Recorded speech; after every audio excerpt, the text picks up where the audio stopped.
सब्र एक ऐसी सवारी है जो अपने सवार को कभी गिरने नहीं देती, ना किसी के कदमों में, ना किसी की नजरों में। जो इंसान हजारों कड़वी और जली कुटी बातें सुनकर भी अपना फर्ज निभा रहा होता है, वो अपने ज़ब्त की इंतहा पे होता है। फिर यूं हुआ कि सब्र की उंगली पकड़कर हम इतना चले कि रास्ते हैरान रह गए। बहुत अजियत देता है वो लम्हा जब आप गलत भी ना हो मगर आपको गलत समझा जाए।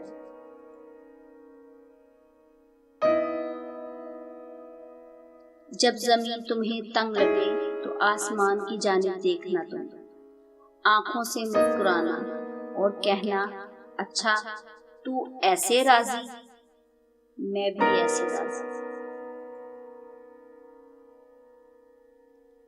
ये नेमतें आजमाइशें होती हैं, ना उनका मिलना आपकी अच्छाई की दलील है और ना उनका छिन जाना आपका गुनाहगार होना जाहिर करता है।